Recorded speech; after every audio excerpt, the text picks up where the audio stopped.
예. 영어 울렁증이 있어서 무슨 내용인지는 아시겠죠? 예. 성경을 쓰고 편집할 때도 의도성이 있죠. 저도 글을 쓸 때 어떤 단락으로 줘야 되는지 생각하며 쓰는데, 오늘 11장도 예수님이 이제 고난을 받고 십자가에 달려 죽으시고 부활하는 그 직전에 있었던 거기 때문에 다분히 의도적으로 이런 일이 일어나게 만들었고 또 여기에 기록한 것을 알 수 있어요. 여러분 잘 아시는 대로 요한복음 11장은 예수님이 나사로, 이미 죽은 지 나흘이 되는 나사로를 살리신 유명한 사건이에요. 이것을 통해서 뭘 보여주려는 건가? 이제 쭉 설명하겠지만 예수 그리스도 본인이 죽으실 것, 그러나 다시 살아나실 것, 그리고 예수 그리스도를 믿는 자 역시 죽지만 다시 살아날 것을 미리 보여주고 믿게 하려는 예표 같은 성격을 가지고 있어요. 모든 예수님의 행보가 다분히 의도적이에요. 목적이고요. 지난번에 설명했듯이 예수님이 유대에서 갈릴리로 갈 때 대부분의 사람들은 요단 동편을 건너서 북쪽으로 올라가서 다시 갈릴리 지역으로 넘어가는 그런 루트를 가는데, 예수님은 다이렉트로 사마리아로 가셨어요. 그것은 지름길이라서가 아니고 사마리아 수가성에 있는 그 여인을 만나고 예배를 얘기하고 그 지역에 복음을 전도하기 위한 의도적인 행보였어요. 그걸 우리는 뒤에 다 끝나고 보면 예수님이 그런 의도를 알겠다, 다 계획이 있었고 목적이 있었구나라는 것을 우리는 알 수 있어요. 오늘도 여러분들 이 예수님의 행보를 보면 우리가 생각하는 것과 달리 다 계획이 있구나, 목적이 있구나, 뜻이 있구나, 이유가 있구나, 이런 것을 알 수가 있는 것이죠. 그 목적은 뭐겠어요? 1차적으로는 제자들에게 믿음을 주기 위해서, 또 2차적으로는 그 현장에 있던 자들에게 예수님이 누구신지를 알고 믿게 하려는 것, 3차적으로는 이 성경을 기록된 우리들, 독자들을 통해서 예수 그리스도가 어떤 분인지를 알고 믿고 그래서 부활과 영생을 얻도록 하려는 그런 의도에서 다분히 목적을 가지고 이렇게 행하신 것을 알 수 있어요. 오늘 우리가 살아가는데 이해할 수 없는 일들이 우리 주변에 일어나요. 물론 좋은 일도 있지만 때로는 원치 않은 여러 가지 시련과 어려움과 난관과 힘든 일이 우리에게도 닥쳐요. 그냥 견딜만 하면 좋겠는데 그게 너무 강도가 세서 정말 살았다고 말할 수 없을 정도의 힘든 일이 우리 가운데도 벌어지기도 해요. 꼭 사람이 장례식장에 가서 죽어야만 죽은 것이 아니고 여러 가지 우리는 죽은 것처럼 죽을 만큼 그런 상태라는 것을 다양하게 표현해요. 어떤 사람은 진짜 질병에 걸려서, 심각한 질병에 걸려서 그 질병 때문에 내가 정상적인 삶을 살지 못하는 사람도 있어요. 중환자실에 주렁주렁 여러 가지 줄을 매고 말이죠. 그냥 생명만 연장하고 있는데 그게 과연 살았다고 말할 수 있는 건가? 내 마음대로 못하고 어디 가지도 못하고 내 마음대로 먹지도 못하고 아무것도 할 수 없고 그냥 누워있고 껌뻑껌뻑하고 생명만, 심장만 뛰고 있는 게 살았냐 이거예요. 얼마나 자기 모습을 깨달았을 때 한탄스럽고 참 답답하고 이게 사는 건가 싶을 정도로 힘들겠어요. 육체적 질병만 아니라 우리가 경제적으로도 어려운 사람한테는 이게 몹시 힘든 사람이 있어요. 그냥 어떻게 살아가는 사람들은 그게 무슨 뜻인지 모르지만 경제적으로 완전히 파산해가지고 신용불량자가 돼가지고 은행에 자기 이름으로 통장 개설도 못하고 카드도 못 쓰고 오로지 그냥 현금으로, 요즘 세상에 말이죠, 현금으로만 내고 살아가야 되는, 그 현금마저도 없어가지고 결국은 노숙자 신세로 전락하는, 그렇게 사는 게 아닌 사람들도 있단 말이에요. 이 사람도 목숨은 붙어 있을지 모르지만 완전히 죽은 듯하고 살아요. 또 어떤 사람은 관계적으로 다 깨졌어요. 물론 본인 잘못도 있어요. 가족들한테 함부로 했어요. 그래가지고 가족들로 다 외면당해요. 같이 살 수가 없어요. 자의반 타의반으로 나와가지고 관계가 다 깨지고 연락도 다 두절되고 연락처도 없고, 그래서 노숙자 신세로 살아가는 사람도 그것도 살아가는 게 아니에요. 다양한 이유로 살았으나 죽은 것처럼 동굴 속에서 갇혀서 살아가는 사람들 많아요. 요즘은 그보다 더 힘든 게 뭐냐면은 심리적으로 심리적으로 완전히 무너진 사람도 있어요. 내 마음이 아니에요. 내 뜻대로 안 돼요. 완전히 마음이 무너져가지고 누구도 무슨 말을 해도 들어오지도 않고 무슨 얘기도 하고 싶지도 않고 모든 사람 다 탄절하고 차단하고 깊은 동굴 속으로 들어가가지고 그 안에서 운동하며 그냥 죽지 못해 살아가는 마음이 무너진 사람도 그게 사는 게 아니에요. 오늘 어떤 유형이든지 내가 정말 너무 힘들고 어려워서 이건 살았다고 말할 수 없을 정도로 고통스러운 삶이 있다면 오늘 이 말씀을 들으시고 부활의 주님, 생명이자 부활의 주님이신 주님을 만나 다시 살아나고 회복되는 역사가 여러분 삶 가운데 있게 되기를 원합니다. 오늘 여러분에게 진짜 드리고 싶은 얘기는 뭐냐면 이건 부활절에 주로 하는 설교인데 왜 부활절에만 부활 얘기를 하냐 말이에요. 오늘 제가 드리고 싶은 핵심 이유가 그거예요. 진짜 하나만 다른 건 다 기억 못해도 하나만 기억합시다. 부활은 죽은 다음에 일어나고 주님이 오셔서 일어나는 일이 아니라 지금 여러분 삶에 지금 여기에서 일어날 부활의 주님의 능력인 줄로 믿습니다. 부활을 경험하고 부활의 능력을 경험하는 저와 여러분, 생명을 취하고 살아가는 저와 여러분 되기를 소망합니다. 자, 먼저 전제가 되는 게 첫 번째는 이거예요. 예수님이 하는 모든 일들은 그때도 그렇고 지금도 그렇고 다 뭐가 있다? 이유가 있다. 그리고 그 이유는 뭐다? 우리의 믿음을 북돋기 위해서, 우리의 믿음을 갖게 하기 위한 행보라는 것을 알 수 있어요. 오늘 나사로 오빠, 마르다, 그다음 마리아, 요 세 남매가 살아가는 베다니, 약 예루살렘에서 베다니는 한 3km, 오리 정도니까 2km에서 3km 정도 떨어진 그 위치에 있는 거리예요. 뭐 여기서 치면 그렇게 멀지 않아요. 우리로 치면은 뭐 한 제스코마트 뭐 이 정도 되는 정도 거리라고 할 수가 있겠죠. 이 마르다 마리아 나사로 자매하고 이 남매하고 예수님 굉장히 친했던 것 같아요. 예수님이 갈릴리 중심으로 가버나움을 베이스 캠프로 해가지고 갈릴리 지역에서 주로 많이 사역을 했지만 가끔씩 3년 3번 정도 명절마다 유대로 내려와서 사역도 하셨어요. 범위가 여기였어요. 그러면 여러분 알다시피 자, 유대에 내려오면 옛날에 호텔, 숙박업 뭐 이런 게 없고 전부 다 민박을 해야 되는 상황인데 그러면 누구 집에 머물겠어요? 이 집에 머물렀다고 저는 추정해요. 예루살렘에서 멀지도 않고 친했던 것 같아요. 아마 나이대도 비슷했을 것 같고 그냥 진짜 친남매처럼 친하게 지냈던 것 같아요. 아마 여기서 머물고 사역을 이어갔던 걸로 봐서 그럼 어떻게 할 수 있는가? 자, 3절에 보면 뭐라고 그러냐면은 오빠 나사로가 병이 드니까 이 마르다 마리아 자매가 어떻게 했냐면은 예수님이 어디 있다는 걸 알고 있었어요. 어디 위치를 알고 있었어요. 그러니까 사람을 보내가지고 뭐라고 표현하냐면 주님 보십시오. 주님 상황이 이렇습니다. 사랑하는 자라고, 나사로라고 하지 않고 누구? 사랑하는 자가 지금 병들었습니다. 주님 오셔서 이거 고쳐주십시오 라고 청하는 걸로 봐서 이런 예수님과 부탁할 수 있을 만큼의 관계, 예수님이 어디 있다는 것도 알만한 관계, 이름도 부르지 않고 사랑하는 자라고 표현하는 관계로 봤을 때 굉장히 친밀하구나, 친하구나 라는 것을 알 수 있는 것이죠. 그런데 말입니다, 예수님이 그렇게 사랑하는 자도 죽을 병에 걸릴 수 있다는 거, 이거 기억하셔야 돼요. 초신자들이 가장 힘들어하고 어려움하는 대목이 제가 뭐라고 그랬죠? 예수 믿으면 대박 나는 거예요. 안 되는 것도 되고 만사형통하고 신호등 쫙쫙쫙쫙 열리듯이 걸리는 것도 하나도 없고 그냥 쫙 그렇게 되는 걸 꿈꿔요.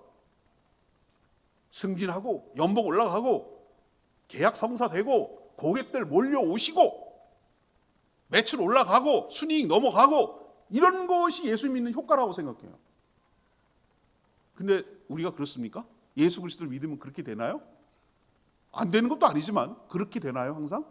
아니죠. 어떨 땐 예수 믿는 것 때문에 없던 어려움도 생기고 불편함도 생기고 장애도 생기고 뭔가 해야 될 일도 생기고 그런 것뿐만 아니라 어려움도 생긴단 말이에요. 어떤 어려움? 이렇게 병들어 죽을 만큼 힘든 어려움.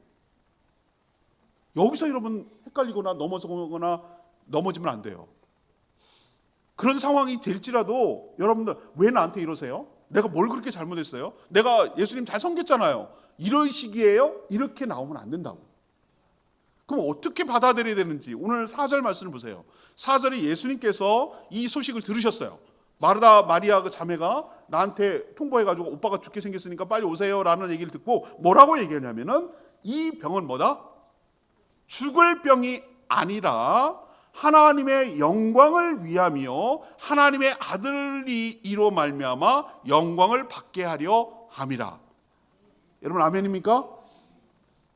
죽을 병이 아니라, 죽어서 끝날 문제가 아니라 이것을 통해서 하나님의 영광, 또 이를 통해서 예수 그리스도, 그를 보낸 하나님의 아들 예수 그리스도의 영광을 드러내기 위함이다. 영광이 뭡니까? 하나님의 존재, 하나님의 능력, 하나님의 성품, 이것이 온전히 드러나게 하는 소재, 소스로 이걸 활용하겠다는 거예요.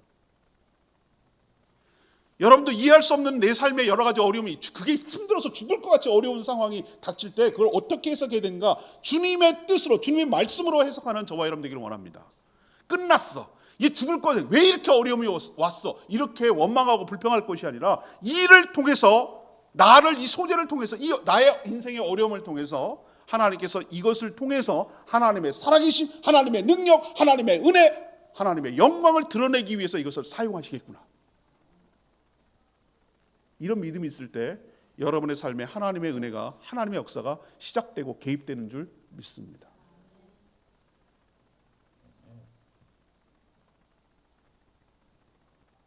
나사로 3년마이가 원칙대로 다 했어요. 어려움이 생겼어요. 신방 요청했어요. 예수님께 부탁을 했어요. 하라는 대로 했잖아요. 우리도 어려움이 있으면 주님 도와주세요라고 기도하잖아요. 근데 예수님께서 이걸 들으셨어요. 알고 계셨어요. 들었다고 오늘 표현하고 있잖아요. 그런데 이렇게 본래, 5절 보세요. 본래 마르다와 그 동생들 라사로를 사랑했다고 그랬어요. 사랑하신 분인데 사랑하니까, 이 역설적이에요. 사랑하니까 어떻게 해요? 6절. 라사로가 병들었다함을 들으셨는데 그 계셨던, 어딘지는 모르겠으나 며칠 더? 이틀 더 의도적으로 지체하셨어요. 우리는 사랑하면 집 가고 와야 되는 거 아니에요? 사랑하면 어떻게 나한테 이럴 수 있어요? 사랑하면 빨리빨리 응답해 주셔야 되는 거 아니에요? 이틀 더? 이것보다 더 급한 일이 어디 있어요? 우리 안 사랑하세요? 여기서 오해하는 지점이에요. 사랑하니까 이틀 더 머물렀어요.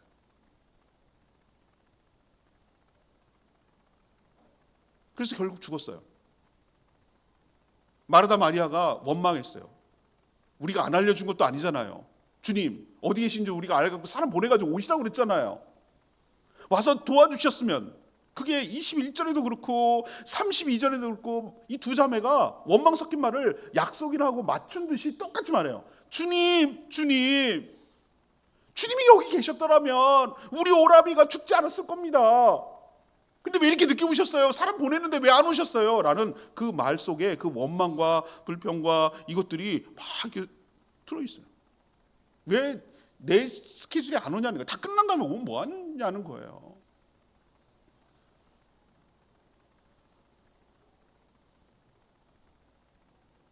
여러분들 살다 보면 하나님께 이렇게 요구할 때가 있어요. 하나님, 내가 이렇게 문제가 생겼어요.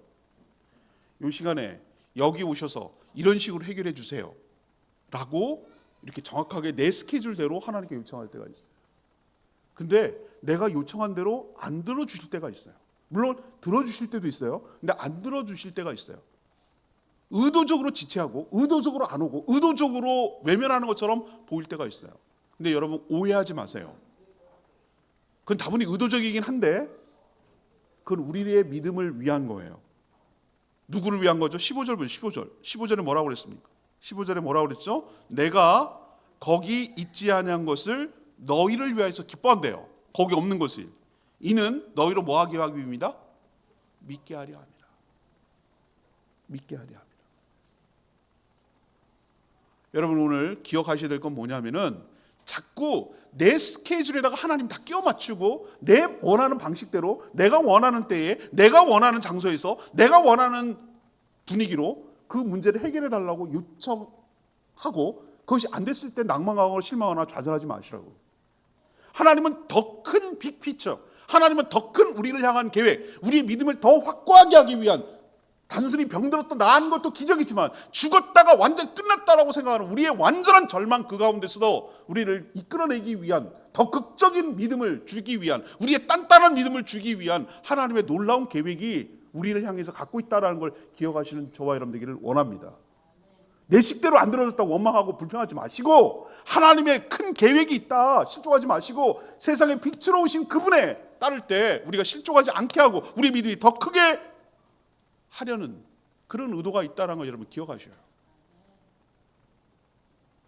제자들의 믿음의 수준이 어느 정도인지 아세요? 지금 부활 앞두고 죽음 앞두고 부활 앞두고 있는데 1차적으로는 그와 예수님과 따라다니는 제자들의 믿음의 수준이 너무 바닥이에요.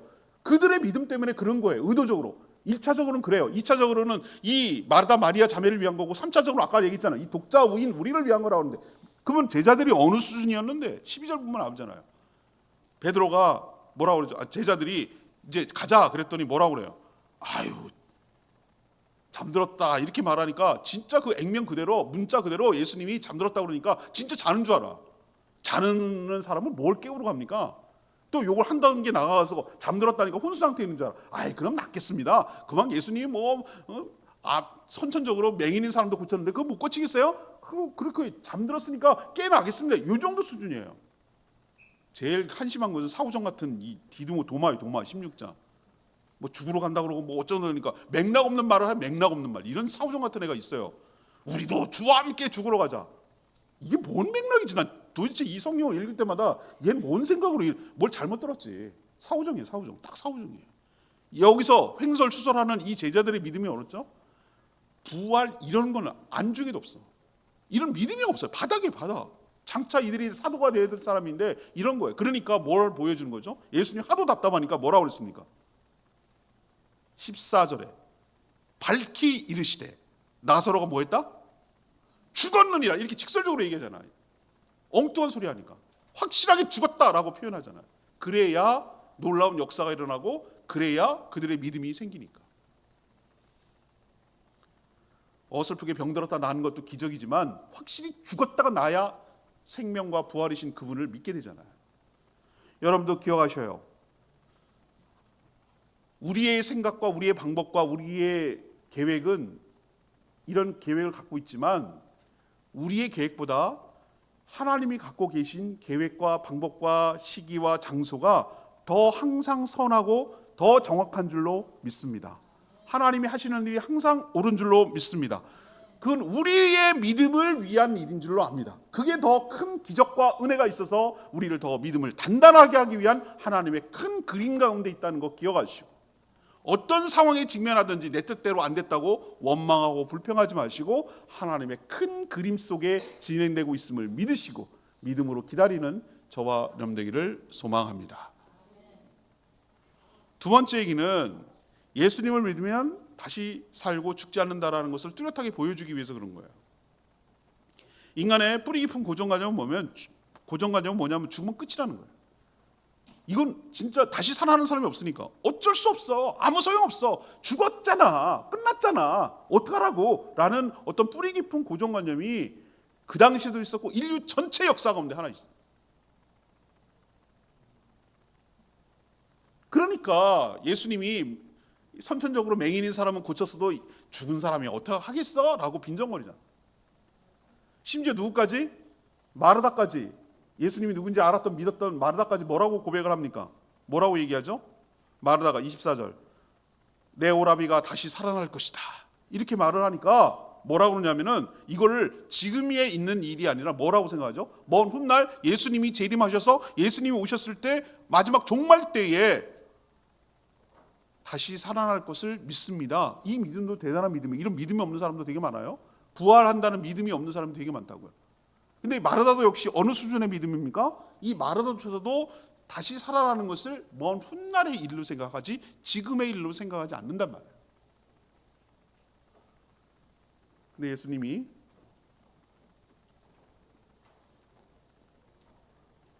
조문 왔던 사람이 막 울고 마리아 마르다 자매도 막 울고 그러니까 그것을 보시면서 눈물을 흘리셨어요. 예수님 눈물이 있는 분이에요. 근데 저는 맨 처음에 눈물을 흘리는 게 이 사람들 너무 불쌍하고 죽음 앞에서 어쩔 수 없고 너무 좌절하고 이런 모습 때문에 마음이 공감이 되고 공감이라고 그러니까 공감이 형성돼 가지고 막 이게 마음이 울컥해 가지고 우시나 보다 이렇게만 생각을 했어요. 물론 그런 측면도 있어요.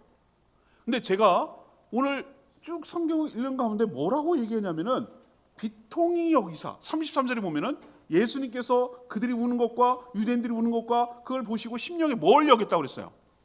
비통하게 여기시고 불쌍히 여겼다고 했어요. 불쌍히 여긴 건 측면이 있어요. 근데 비통은 뭐죠? 뭔가 자기 뜻대로 되지 않고 뭔가 굉장히 답답하고 뭔가 안 됐을 때 그 상한 심령으로 말하는 게 비통이에요. 비통이란 말은 그때 쓰는 거예요. 근데 왜 여기다 비통이란 말 쓰셨지? 이제 깨달았어요. 그렇구나. 예수님이 비통히 여긴 것은 예수님을 믿지를 못하는구나. 부활이 먼 훗날 얘기로만 생각을 하는구나. 지금 일어날 일은 아니라고 생각하는구나. 이들이 여전히 믿음 없음에 대해서 안타깝고 속상한 마음에 비통하다는 말 쓴 거예요. 그리고 우신 거예요. 이 눈물의 의미가 단순히 슬프고 죽음 앞에서 안타깝고 아쉽고 그래서 우는 게 아니라 이들이 여전히 온전히 나를 온전히 믿지 못하는구나. 부활은 먼 훗날의 얘기라고 생각하고 지금의 얘기라고 믿어지지 않는구나 라는 것 때문에 비통히 여기 우신 거란 말이에요. 우리가 딱 그래요. 우리가 정말로 예수 그리스도를 믿는 사람들한테 다 물어보면 뭐라고 대답하면 다 부활 얘기합니다. 맞아요. 부활할 겁니다. 그러나 먼 훗날이고 그건 그때 가봐야 알고 지금 나랑은 상관없는 일처럼 얘기해요. 죽지도 않았는데 무슨 부활이야. 이렇게 생각하는 사람들이 대부분이에요. 부활을 믿는 것도 대단하지만 그 이상 넘어가지 못한다고. 제가 오늘 드리고 싶은 말씀 뭐냐. 죽은 지 나흘이나 돼갖고 냄새까지 나는 것 소용없다. 주님 이제 번거롭게 하지 마세요. 이제 끝났어요. 죽었어요. 여기까지 오신 것만 해도 감사한데 이제는 뭐 어떡하라고요. 좀 일찍 오시지 그랬어요. 라고 하는 그 죽음 앞에 어쩔 수 없다고 생각하는 그들 향해서 예수님이 뭐라고 얘기합니까? 40절에 내 말이 내가 믿으면 하나님의 영광을 보리라 하지 않았느냐. 믿으면 영광을 볼 것이에요. 절망이 아니라. 예수님께서 마르다에게 그 앞에서 말한 게 있어요. 뭐라고 했습니까? 25절에 마지막 날에 살아날 겁니다. 이렇게 말하니까 25절에 예수님 뭐라고 했어요? 나는 부활이요 생명이니 나를 믿는 자는 죽어도 살겠고. 이건 뭐죠? 먼 훗날 주님이 다시 재림 오셨을 때 그때 일어날 종말의 현상을 이렇게 표현한 거고. 그러면 여기서 딱 끝쳐야 돼. 그러나 26절이 오늘 핵심 포인트예요. 뭐죠? 무릇 살아서 나를 믿는 자는 뭐하다? 영원히 죽지 아니하리라. 내가 이것을 믿느냐라고 물었어요. 이 얘기는 뭐냐? 부활이 먼 훗날 얘기가 아니라 지금 일어날 수 있는 일이다라는 거예요. 이게 뭔 소리야? 죽으면 다시 일어난다고? 제가 아까 말씀드렸죠.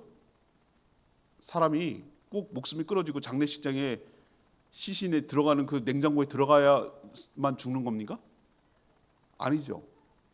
사는 게 아니라고 생각하는 여러 가지 유형의 죽은 것 같은 진배 없는 죽은 것과 다름없는 삶을 살아가는 사람들이 얼마나 많다고 제가 말씀드렸어요. 꿈이 좌절되고 인생이 되는 게 없어서 모든 것이 자포자기하고 그냥 밥만 먹고 살아가는 사람, 이것도 사는 게 아니야. 사는 게 재미없어. 그냥 사니까 사는 거야. 경제적으로 다 파산돼갖고 신용불량돼 그렇게 살아가는 것도 사는 게 아니야 이게. 질병이 들어서 지병 때문에 정말 너무너무 고통스럽고 이게 정상적인 삶을 살아갈 수 없으니 내가 사는 게 아니다 내가.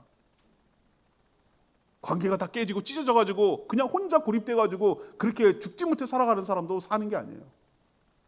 마음이 완전히 무너지고 공황장애 오고 우울증에 걸려가지고 내 마음이 내 마음대로 안 돼. 그래서 정말 죽은 것처럼 살아가는 사람도 죽은 것과 뭐가 다를 바가 없냐 이거예요. 똑같지. 죽은 거나 다른 거 없지. 제가 그런 분들에게 말씀드리는 거예요. 이 얘기는 우리가 죽어서 예수님이 다시 오셨을 때 우리의 몸이 부활하는 그 얘기만 하는 게 아니라 25절에만 멈출 것이 아니라 26절에 있는 말씀대로 무릇 살아서 나를 믿는 자는 영원히 죽지 아니하리라. 이것을 내가 믿느냐? 네가 다시 살아날 것을 믿느냐? 믿으면 영광을 보리라고 하는 그것을 믿느냐? 내 말을 믿느냐라고 주님께서 지금 도전하고 있는 말씀입니다.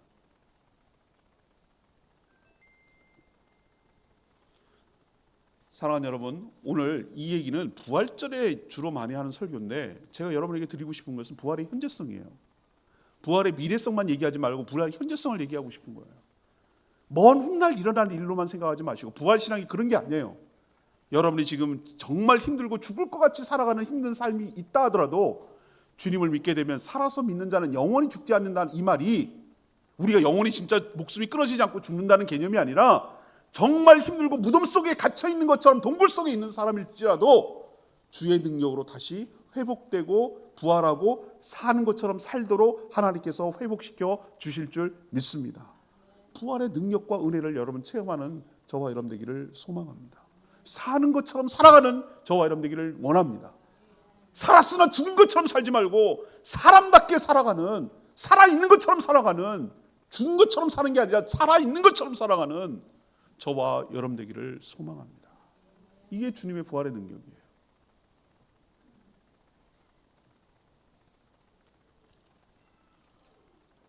예수님께서 나사로를 살리기 전에 기도를 합니다. 주님이 기도가 필요할까요? 근데 뭐라고 그러냐면은 41절에 아버지여 내 말을 들으시는 것을 감사하나이다. 우린 감사는 끝났을 때 하는 겁니다. 근데 아직 살아나지 않았어요. 그럼에도 먼저 감사드렸어요. 이게 믿음이에요. 그리고 기도를 하실 때 이런 얘기를 했어요. 항상 내 말을 들으시는 줄 내가 압니다. 그러나 내가 이렇게 기도하는 이유는 누구를 위해서? 둘러선 무리를 위해서. 무리의 뭘 위해서? 아버지께서 나를 보내신 것을 그들이 믿게 하려고, 내가 그리스도인 것을 믿게 하려고 이렇게 기도합니다 라고 이미 선포해 놓고 놀라운 기적의 역사를 펼치시는 거예요. 그리고 선제적으로 뭐라고 합니까? 우리 보고 하라고 하는 게 있어요. 먼저 나사로를 살리기 전에 해야 될 일이 있어요. 그게 뭐냐? 39절에 있는 말씀대로 무덤을 가둬놓고 무덤을 막아놨던 뭐부터 열어야 돼요? 돌을 옮겨야 돼요. 돌을 옮겨야 돼요. 돌부터 옮겨야 돼요. 그러면 우리 이렇게 생각합니다. 저도 처음에 성경을 읽었을 때 예수님, 돌이 남자 성인들이 옮기기도 쉽지 않고 왜 돌을 막아놨죠? 우리의 무덤 구조랑 달라. 우리는 매장 문화, 요즘 화장으로 많이 돌아서긴 했어도 매장 문화, 땅을 이렇게 파서 그 안에 시신을 살아있는 채로 넣고 다시 흙을 덮어가지고 자연스럽게 썩고 흙으로 돌아가도록 만드는 이런 봉분이 있는 걸로 해서 여기가 무덤이 있다는 걸 알려주려고 하는 그런 구조예요. 맞죠? 예. 그런데 유대인들의 무덤은 그런 게 아니에요. 무덤들은 흙 개념이 아니라 돌 개념, 돌산. 돌을 깎아서 파들어가는 거예요. 동굴처럼. 파들어가서 어떻게 합니까? 거기다가 입구에 놓고 들어가면 선반처럼 여러 개를 만들어 놓고 가족들이 죽을 때마다 거기다 하나씩 안치를 해가지고 가족 묘 같은 그런 성격이에요.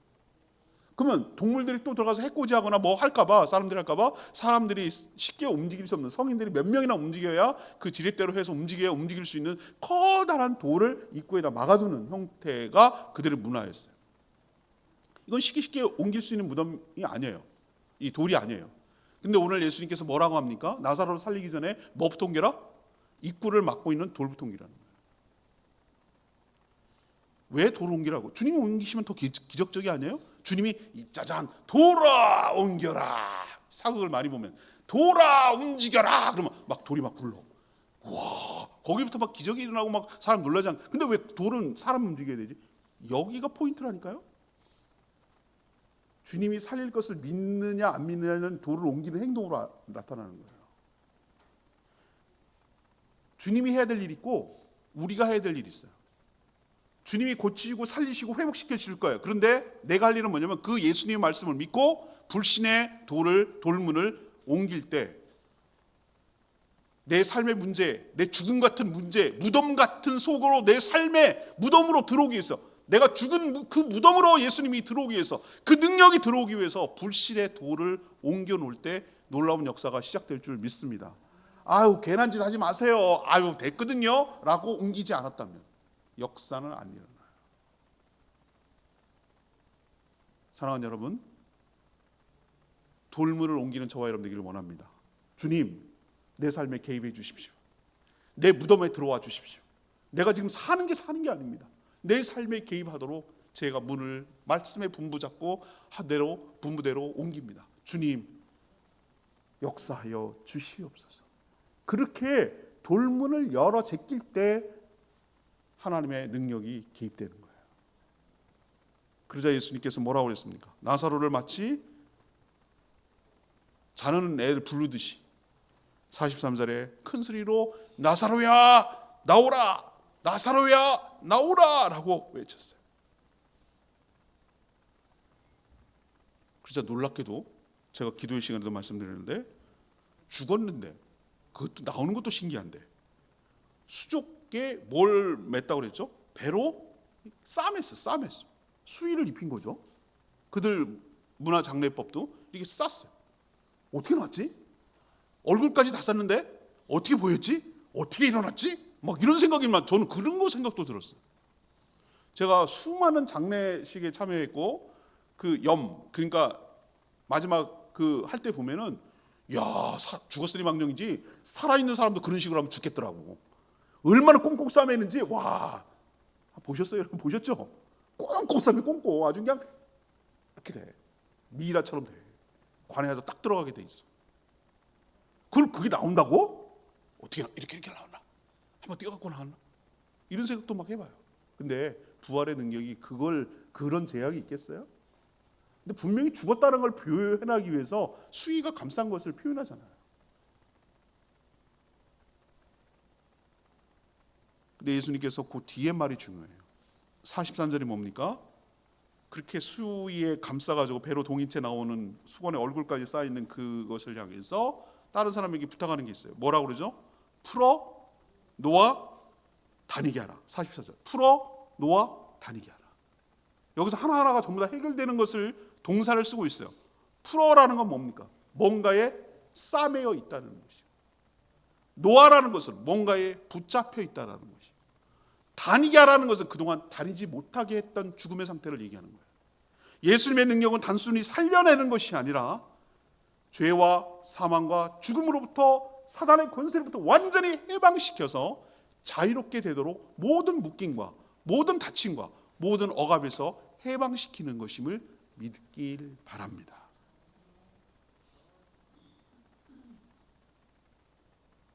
오늘 부활의 능력이 여러분의 삶 속에 개입되기를 원합니다. 그 능력이 여러분 삶 가운데 있게 되기를 원합니다. 그러기 위해서는 제가 결론적으로 이렇게 말씀드릴게요. 하나님은 다 계획이 있어요. 빅피처. 우리를 향한 하나님의 놀라운 계획이 있어요. 우리 때에 우리 방법으로 우리의 원하는 장소에서 기적이 일어나게 되면 좋겠지만 그렇게 안 된다고 해서 실망하거나 낭망하지 말고 우리를 오히려 더 믿음을 더 단단하게 하고 더 믿게 하려는 하나님의 놀라운 큰 계획이 있음을 기억하시고 믿음으로 기다리며 인내하는 저와 여러분 되기를 원합니다. 두 번째, 부활은 먼 훗날에 일어나는 일이 아니라 지금 현재 우리에게도 일어날 수 있는 살아서 믿는 자는 영원히 죽지 아니하리라라는 부활의 현재성을 체험하게 되기를 원합니다. 꼭 사람이 목숨 끊어져야 죽는 것이 아니고 여러 가지 죽을 것 같은 어려운 가운데 있는 사람일지라도 부활의 능력을 체험할 때 놀라운 역사가 여러분 삶 가운데도 일어나게 될 줄 믿습니다. 그래서 제일 먼저 해야 될 일은 주님을 신뢰하는 것이지만 신뢰한다면 불신의 돌문부터 열어놓으시고 하나님이 개입할 수 있도록 통로를 여십시오. 그리고 그 무덤을 노출시키십시오. 그럴 때 하나님께서 그 속으로 들어가십니다. 능력이. 그리고 우리를 나오게 하신 다음에 우리를 억압하고 있고 우리를 묶고 있고 우리를 누르고 있던 모든 것들을 해방시켜서 다닐 수 있도록 살아있을 수 있도록 살아서 살아갈 수 있도록 사는 것처럼 살도록 우리를 회복시키고 우리를 부활시킬 줄 믿습니다. 이게 주님이 능력을 미리 보여주시는 것이에요. 부활은 부활절만 하는 게 아니라 죽은 뒤의 얘기 아니라 지금의 이야기라는 거 기억하시고 부활의 능력을 경험하고 체험하고 은혜를 경험하며 누리며 살아가는 복된 인생 되기를 축복합니다. 오늘 말씀 듣고 기도하기 전에 주 하나님 독생자